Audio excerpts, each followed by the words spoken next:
Assalamualaikum warahmatullahi wabarakatuh. Di sini saya akan menjelaskan pengertian dari motivasi dan juga beberapa contoh dari teori motivasi. Baik, langsung saja kita mulai. Pertama, pengertian motivasi. Motivasi berasal dari bahasa Latin movere, yang berarti menggerakkan. Menurut Weber, motivasi adalah kondisi internal yang membangkitkan seseorang untuk bertindak, mendorong, dan mencapai tujuan tertentu.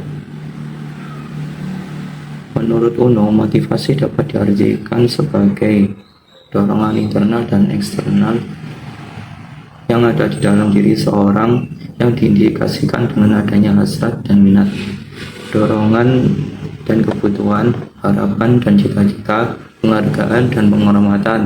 Sedangkan Imron menjelaskan bahwa motivasi berasal dari bahasa Inggris, yaitu motivation, yang berarti dorongan atau pengalasan untuk melakukan suatu aktivitas hingga mencapai tujuan.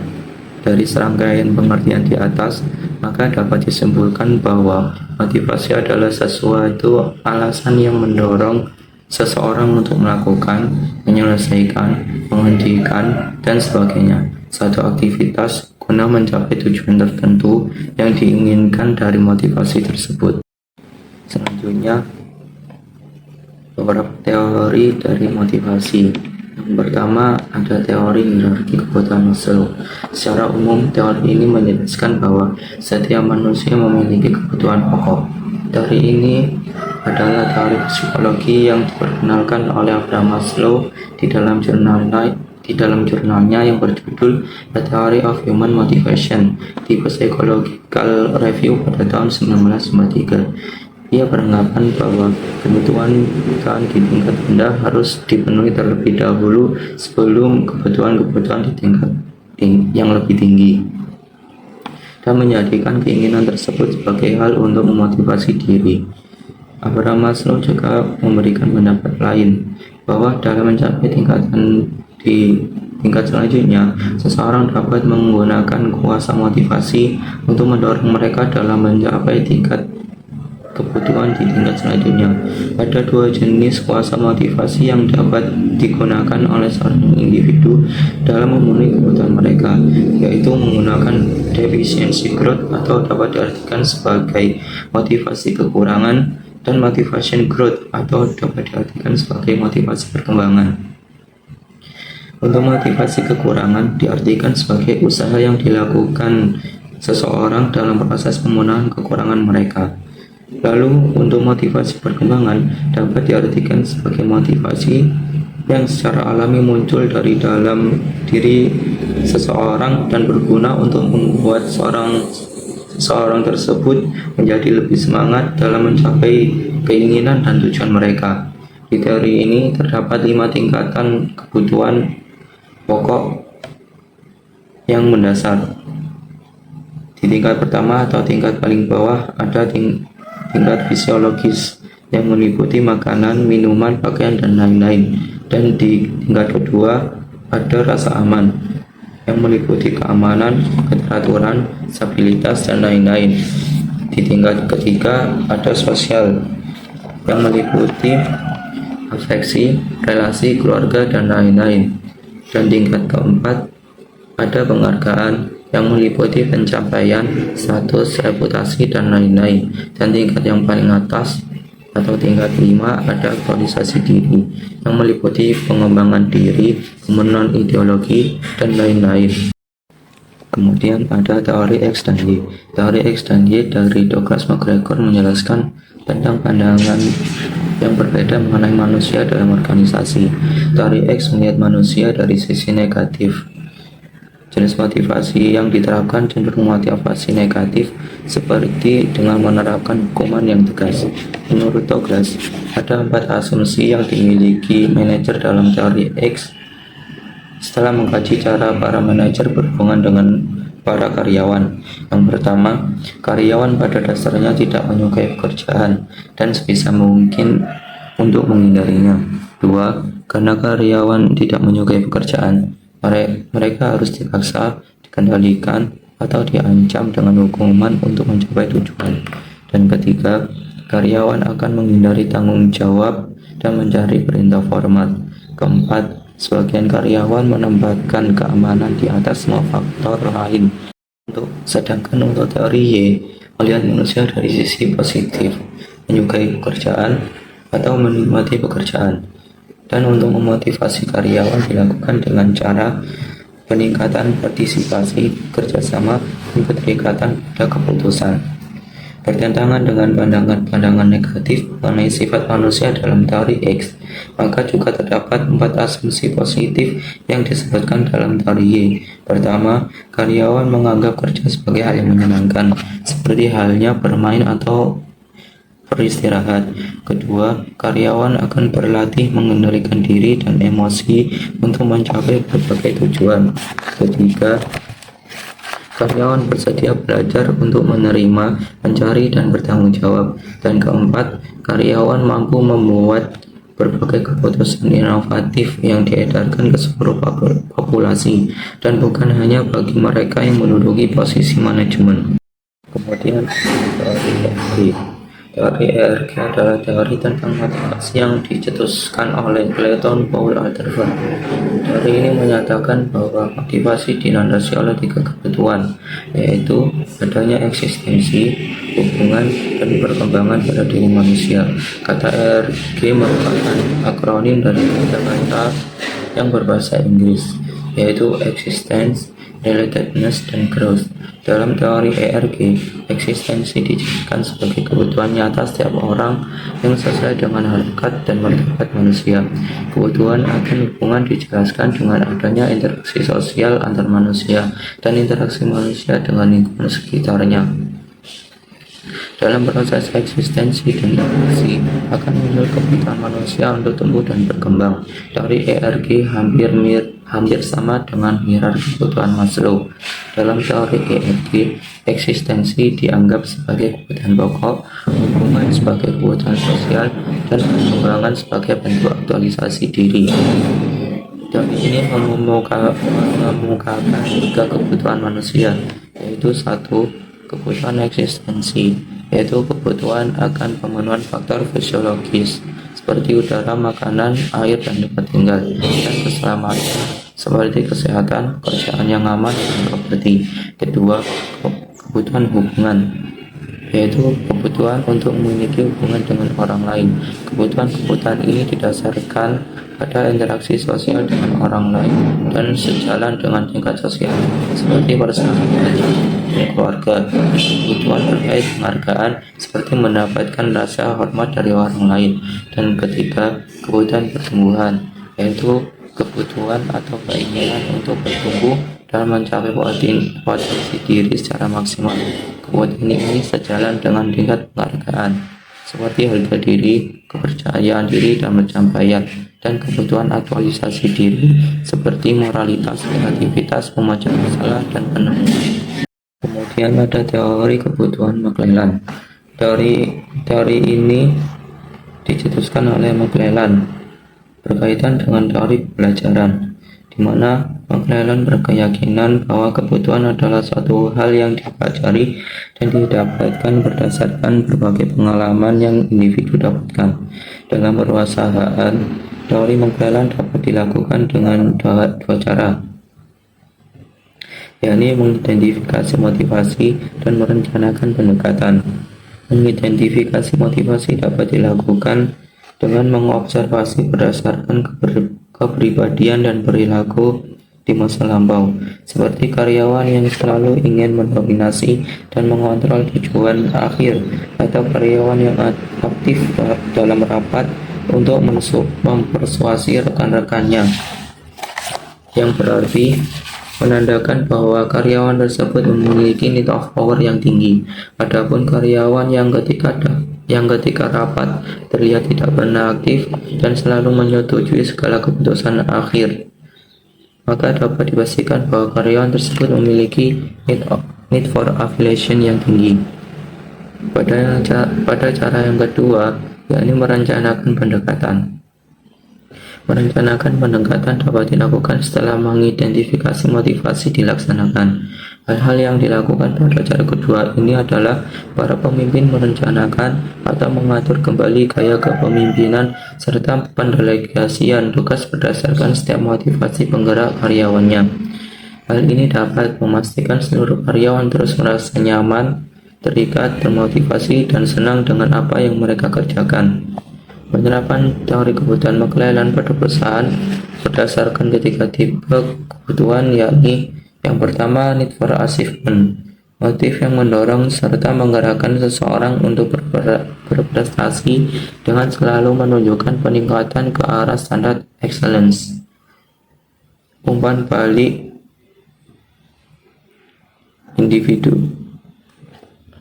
Penerapan teori kebutuhan McClellan dalam perusahaan berdasarkan tiga tipe kebutuhan, yakni yang pertama, need for achievement, motif yang mendorong serta menggerakkan seseorang untuk berprestasi dengan selalu menunjukkan peningkatan ke arah standar excellent. Dalam memberikan umpan balik bagi individu dengan need for achievement tinggi, dilakukan dengan objektif.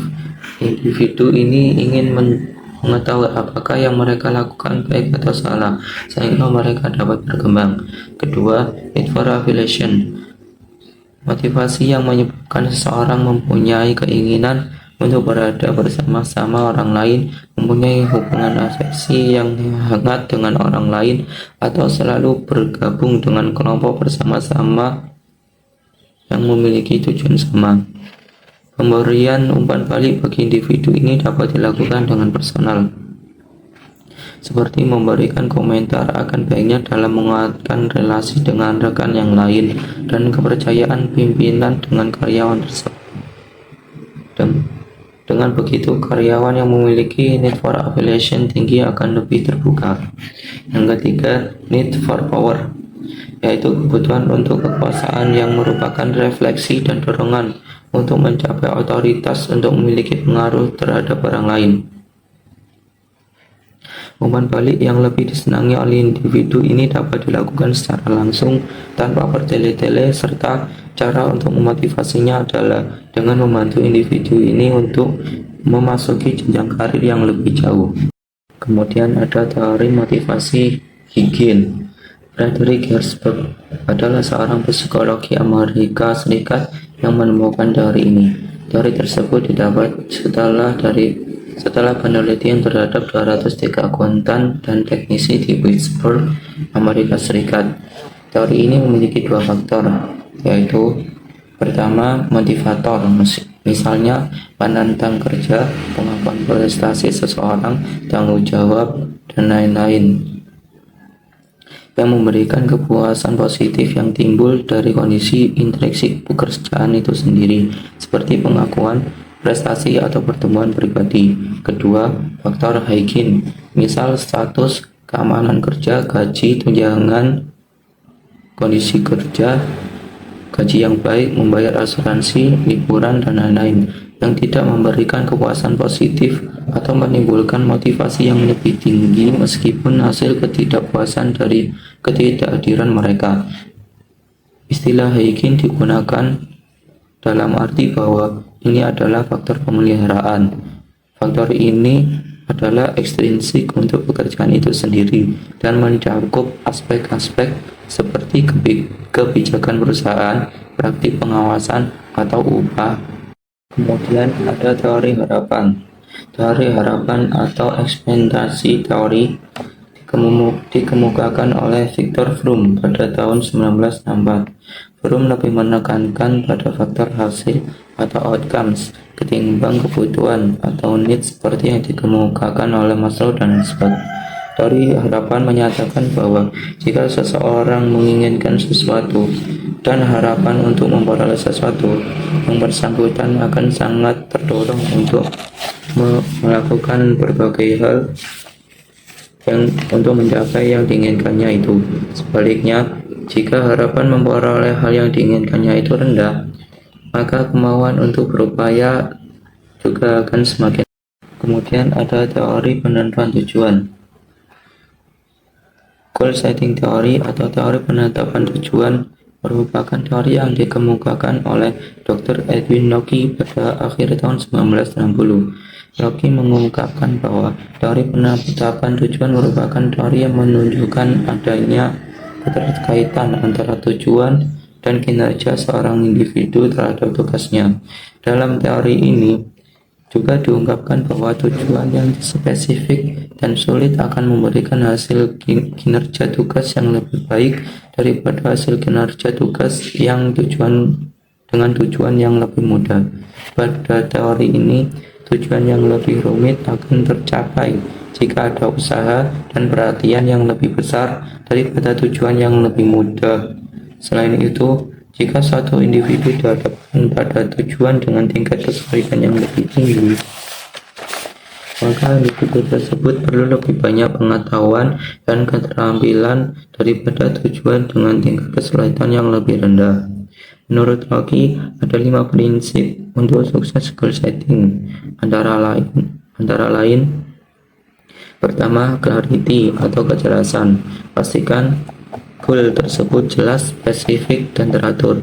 Kedua, challenge atau tantangan. Pastikan goal tersebut relevan, dianggap penting, dan menantang. Ketiga, komitmen. Pastikan goal tersebut dipahami dan disepakati bersama. Keempat, feedback atau umpan balik. Pastikan ada metode pengukuran keberhasilan dan umpan balik terhadap usaha meraih goal tersebut. 5. Task complexity atau kompleksitas tugas. Buat goal Anda sedikit kompleks tanpa membuatnya menjadi membingungkan. Kemudian ada teori penguatan. Teori penguatan diusulkan oleh B.F. Skinner dan rekan-rekannya. Teori ini menyatakan bahwa perilaku individu merupakan fungsi dari konsekuensinya. Teori ini didasarkan pada hukum efek yang yaitu perilaku individu dengan konsekuensi positif cenderung diulang, tetapi perilaku individu dengan konsekuensi negatif cenderung tidak diulang. Teori penguatan motivasi mengabaikan keadaan internal individu, yaitu perasaan dan dorongan dalam diri individu diabaikan. Teori ini berfokus sepenuhnya pada apa yang terjadi pada individu ketika ia melakukan suatu tindakan. Terdapat 4 cara di mana para pemimpin bisa menggunakan teori penguatan untuk memotivasi atau membentuk perilaku bawahannya. Yang pertama adalah positive reinforcement atau penguatan positif. Penguatan positif adalah pemberian konsekuensi yang menyenangkan dan bermanfaat segera setelah perilaku yang diinginkan tercapai. Penguatan positif dapat meningkatkan yang positif juga. Contoh dari penguatan positif adalah ujian langsung kepada seorang karyawan yang datang lebih awal. Kedua, negative reinforcement.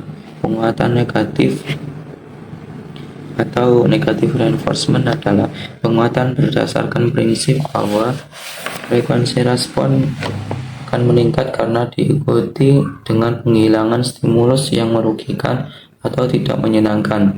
Bentuk dari penguatan negatif adalah seperti menunda atau tidak memberi penghargaan, memberikan tugas tambahan, atau menunjukkan perilaku tidak senang.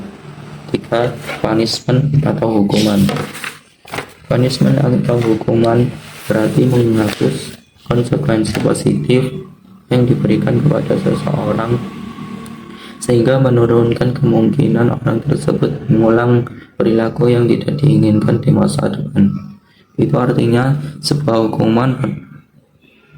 hukuman berarti menerapkan konsekuensi yang tidak diinginkan untuk menunjukkan perilaku yang tidak diinginkan. Contoh dari hukuman adalah memotong bonus sebesar 50% kepada seorang karyawan karena kegagalannya dalam mencapai target kerja. Keempat, extinction atau kepunahan. Extinction atau kepunahan adalah menahan sesuatu yang positif seperti perhatian pemimpin, ujian atau kenaikan gaji. Dengan metode ini, perilaku yang tidak diinginkan pada dasarnya akan diabaikan, sehingga perilaku tersebut akan hilang atau punah dengan sendirinya. Perilaku yang tidak diinginkan tersebut misalnya terlambat ke kantor, kerja yang lambat, dan lain-lain akan tidak diperkuat dengan perhatian dan penghargaan positif. Secara secara tidak langsung akan hilang secara bertahap. Kemudian ada teori keadilan atau teori ekuitas. Teori ekuitas pertama kali dikembangkan pada tahun 1969 oleh J. Stacy Adams, seorang psikolog perilaku yang menegaskan bahwa karyawan berusaha untuk mempertahankan ekuitas antara input yang mereka bawa dan hasil yang mereka terima darinya. Inti dari teori ekuitas adalah prinsip keseimbangan atau keadilan. Sesuai dengan teori motivasi ini, tingkat motivasi seseorang berkorelasi dengan persepsinya terhadap kesetaraan, kewajaran, dan keadilan yang dipraktekkan oleh manajemen. Semakin tinggi persepsi individu terhadap keadilan, semakin tinggi pula tingkat motivasinya, dan sebaliknya. Dalam mengevaluasi keadilan, karyawan membandingkan input pekerjaan, dalam hal ini kontribusi, dengan output, dalam hal ini kompensasi, dan juga membandingkan hal yang sama dengan rekan kerja yang lain yang memiliki kader atau kategori yang sama. Rasio output input digunakan untuk membuat perbandingan tersebut. Menurut Adam, ketidakadilan menciptakan ketegangan sebanding dengan ketidakseimbangan. Ini adalah ketegangan yang memotivasi individu untuk mengurangi kesenjangan tersebut. Akibatnya, semakin tinggi perasaan ketidakadilan, semakin kuat motivasi untuk mengurangi itu. Teori keseimbangan dapat membantu menjelaskan perilaku organisasi. Karyawan yang merasa keputusan kompensasi terhadap mereka adil akan menampilkan kepuasan kerja yang lebih besar dan menunjukkan komitmen terhadap organisasi. Selain itu, teori keadilan memainkan peran dalam hubungan pekerja dengan manajemen mengenai negosiasi serikat pekerja. Teori ini juga mampu menjelaskan ketika karyawan merasa puas dengan keseimbangan atau keadilan yang dirasakan, maka karyawan akan tetap setia pada organisasi. Menurut Puspitawati dan Riana, bahwa ketika karyawan merasa puas dalam berbagai hal seperti beban kerja, gaji, kenaikan jabatan, pengawasan, dan rekan kerja, maka karyawan akan memiliki komitmen yang tinggi terhadap organisasi. Mungkin cukup sekian penjelasan tentang teori-teori motivasi dari para ahli dari saya. Mohon maaf untuk kekurangan-kekurangan yang ada dalam video saya. Akhirul kalam. Assalamualaikum warahmatullahi wabarakatuh.